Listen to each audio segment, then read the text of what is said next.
Good evening, it's the Romany Rye. I'll tell you a little story now. There was a new industrial estate created out at 3 Milestone. And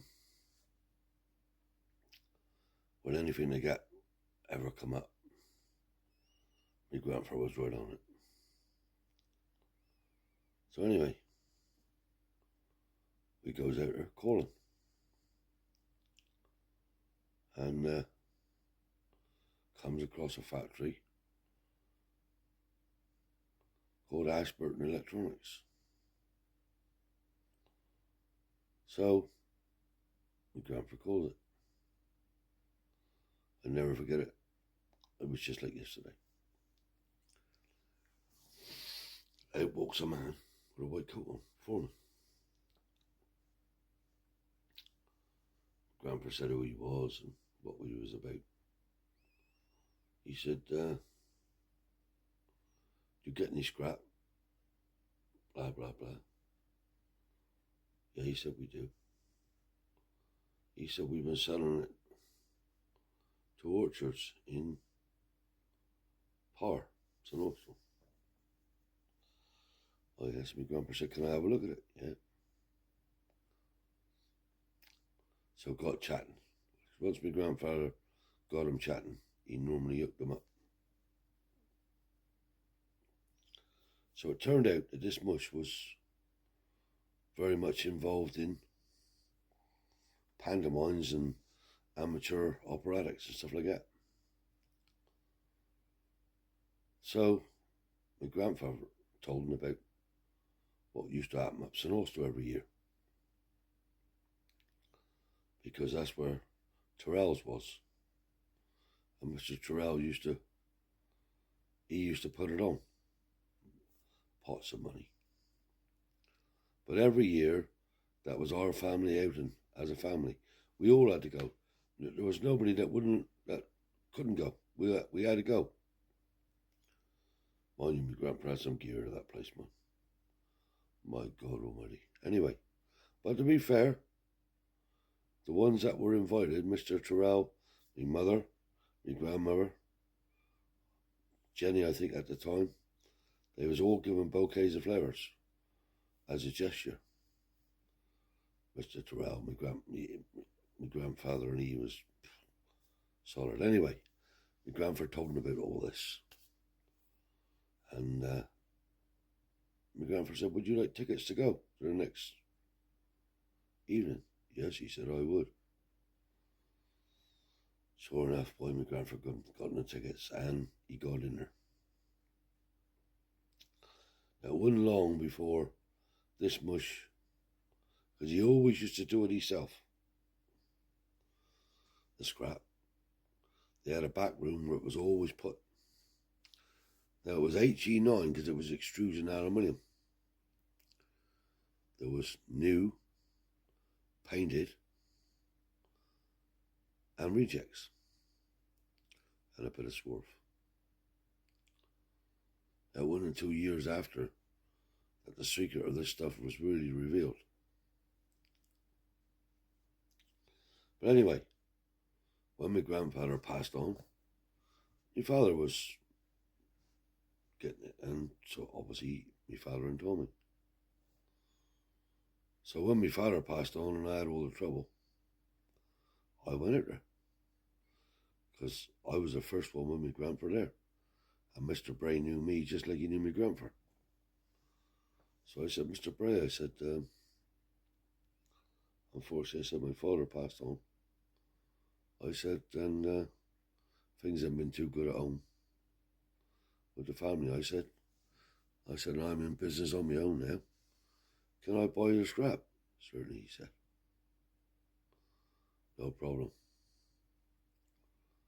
So I had the scrap. There's no question about it. So I said to myself, I'm not going to sell these rejects for irony alley anymore. I'm going to put them in the furnace, melt the alley out, and I'll have HE9. I told Graham Toggle what I was doing. He said, if you don't put anything else in that furnace other than those, I'll pay you $18.9 for the ingots. I said, all right, Graham, lovely job. So running through these resistors, they were filled with some sort of chemicals or whatever you call it, or like hardeners, was a piece of wire. It was all different sizes, mine. So some of the wire was really thick, some of it was thin. No, I didn't take any notice of it. We didn't. We just thought it was stainless and didn't bother with it. Anyway, there was a chap called Pete. He used to come round and buy all my electronic scrap. Because back then, we had telephone exchanges ringing us up to get rid of it. Loads and loads of places. Anyway, so we'd go and strip them out, and the boxes was all on racks. But in those boxes, they had little gold tips and silver tips. So he used to come and buy it off me. So Jimmy Crocker was working the furnace this day when the mush was there. He was going through the pile. It was chucked in with the iron alley. I don't know why, but it was. Anyway, he dicks this wire. Now this wire would get red hot, glow, but it would never melt. So he said to me, have you ever had that wire tested, Clarence? I said, no. I said, it's stainless, isn't it? He said, I don't know. He said, I don't think so. I'll get it tested. Anyway, got it tested, and it was titanium. I think it was worth something like £2,700 a ton. Yeah. And he used to come down and buy it off me regularly. We used to make sure we saved it. But we chucked loads of it away. But had we known back then, my grandfather, we never even thought to ask. Better if we did ask.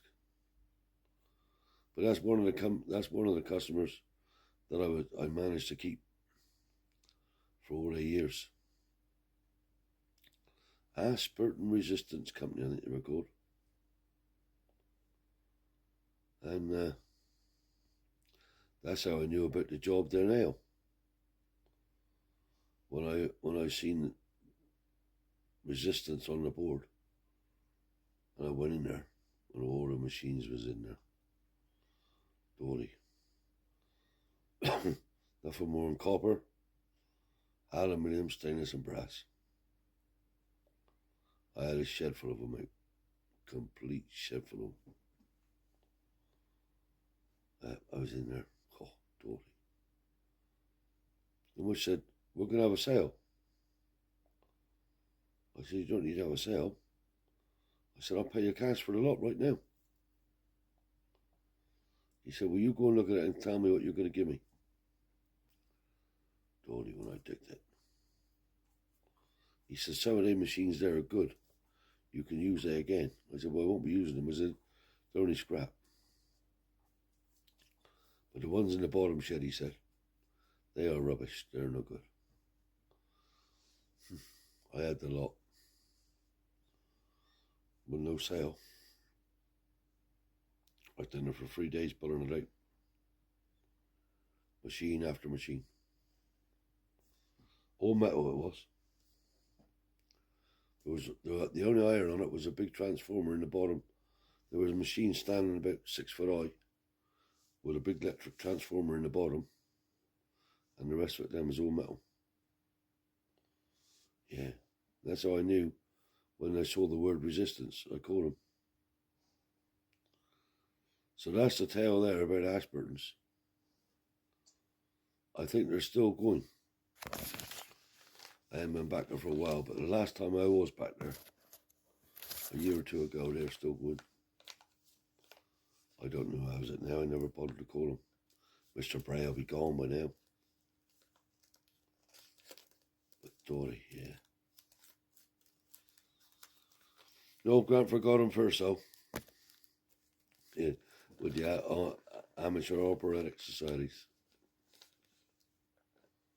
But he was guest of honour at that pantomime boy up in St. Austell many, many times.